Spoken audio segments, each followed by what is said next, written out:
I started watching porn at age 11. I still remember the very first time doing it. I was downstairs on the couch with the TV. For the first time in my life, I had opened a porn site. It felt really amazing. I didn't know what was happening to me. I didn't know what to do also, so I kind of used my hands, whatever. You know what happened next. I got a really painful cramp just below my genitals.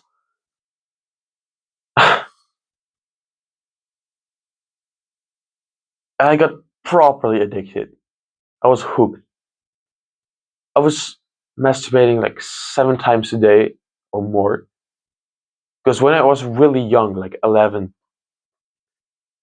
I didn't have this recovery period after you ejaculate. Because I did not have any sperm back then, literally. So I could just go round after round after round. Disgusting, literally disgusting. And this addiction went on for many years. Until 1.5 years ago, I really started taking NoFap serious.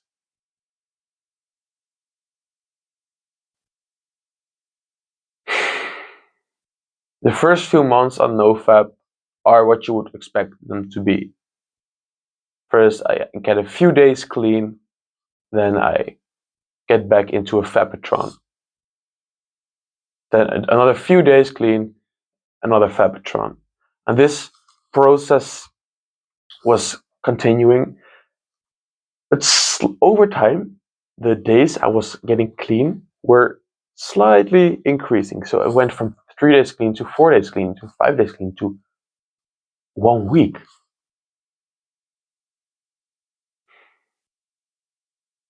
At that point, I had a thought because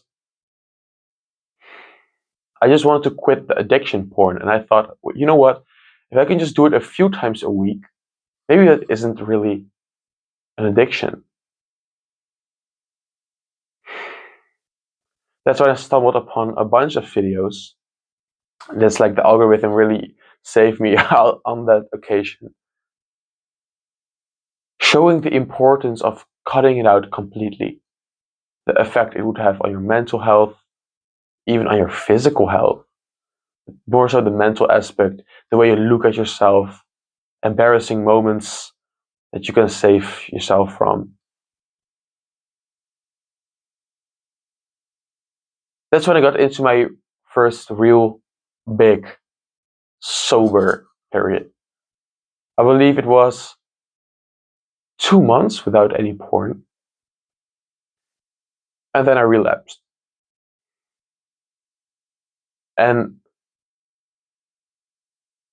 I have to say that for the last, so until a few months ago, I was still struggling a bit. It was a period of going clean for 2 weeks, then doing it one single time, then for another 1 week, 3 weeks, go clean, then another time. So at this point, it isn't an addiction anymore, but I just cannot get that last roots out of my system. I had my exam also at the time, which caused me a lot of stress, which caused me also to do it a few more times. So I did it 2 days in a row one time. And you know what the big problem with this is? If I didn't know about NoFap at all, I wouldn't have had a problem with it. I would be doing just fine, just thinking, oh yeah, it's pleasurable, whatever. The fact that I knew that was bad for me, and then I relapsed, and then I got into this weird mental state, kind of semi-depressed, of oh no, all my progress is lost. I'm still a bitch. Why can I just not quit my addiction? Why am I feeling stronger than my actions?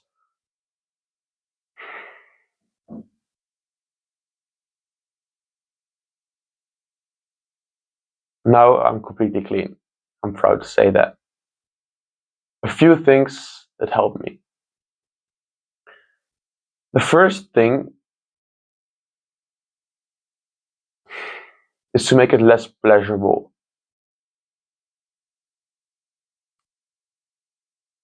You know, those 40 minutes edging sessions on where you watch like 30 different videos. Like I've been there. Those are causing so much dopamine release.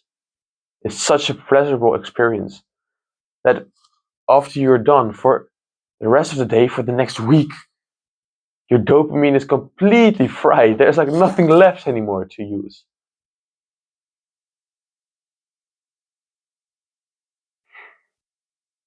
So to make a first improvement would be to make the session shorter and no edging allowed. So like some weird machine just without stopping. Really quick you would realize that this isn't much as pleasurable as it used to be.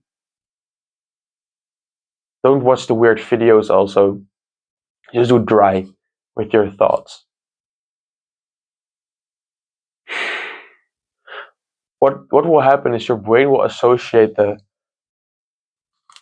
habit of masturbating with a lesser joy.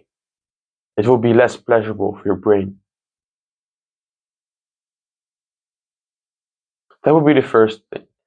The second thing, I like to believe that my ancestors are watching me. So you might have heard this from Andrew Tate. Specifically for me, my grandfather. I hear that I look a lot like him. He's dead now. I've never really seen him. He died when I was like 2 years old, 3 years old. And I like to believe that he's somewhere. If you've ever played Fortnite, there's this spectator. When you die in Battle Royale, you can spectate the other players. And I like to believe that my grandfather is spectating me.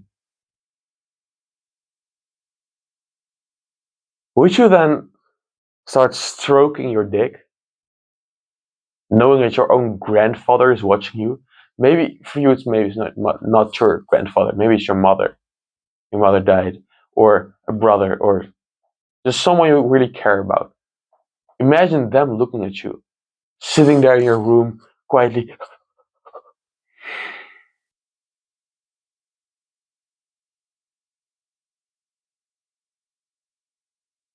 And the third tip I want to give, and this will make your mental health worse in the moment. So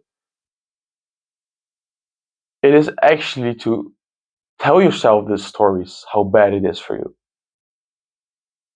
After you relapse, you just feel so bad, feel depressed.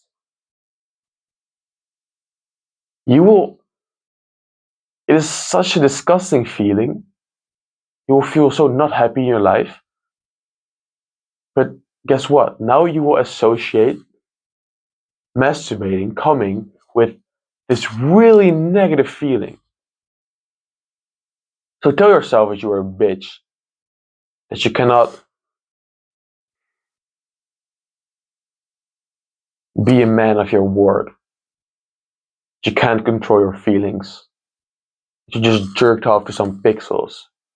Tell yourself all those negative thoughts. You will feel miserable. And the next time you're about to relapse, you probably will still relapse, but there might be a few times where that thought will snap in your head. Hey, previous time I felt really bad afterwards. If I do this now, I will feel really bad for the rest of the day. Is it worth it? Maybe 15% of the times that you get the urge, you don't do it. Hey, that's still improvement. Sounds like improvement to me, 15%. Right now it's zero or it's minus. You're progressively overloading more and more sets of gooning.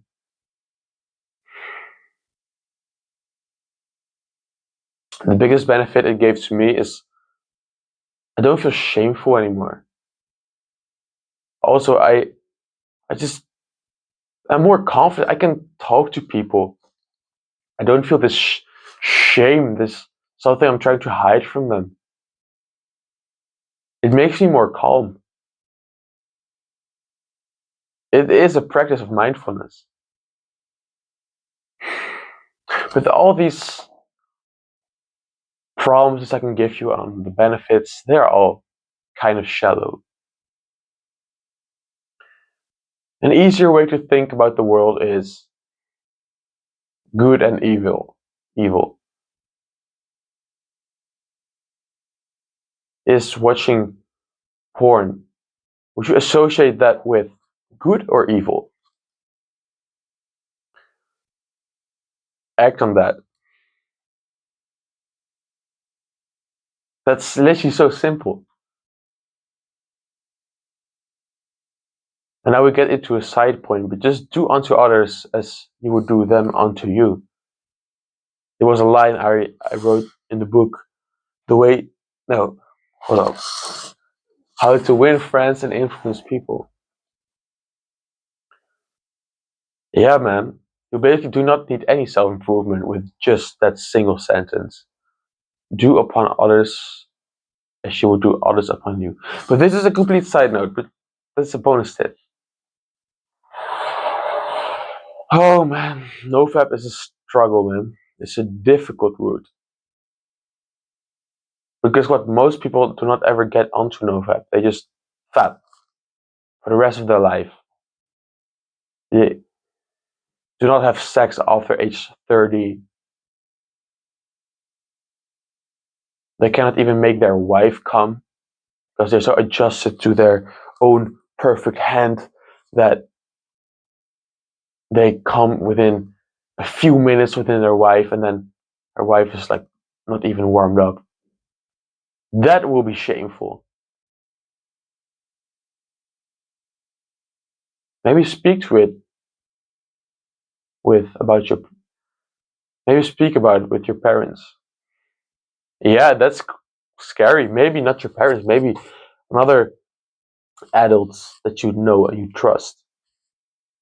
Just say to him, yeah, hey, can I talk to you? I struggle with porn. And he basically doesn't have to give any advice to you, just this accountability partner. That you say to him, hey, every single day I'm going to send you a message if I did or I did not masturbate. And then be true and don't lie to him. Then text him, yeah, I did not. Well, else you did it like a few times. They will provide an extra barrier when you're about to fap. Then you think, oh, I need to send him a message this evening. Is that worth it? What will he think of me? I think in this video I gave you a lot of golden gems.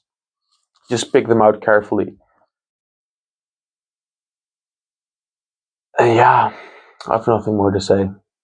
Have a nice evening, my brother.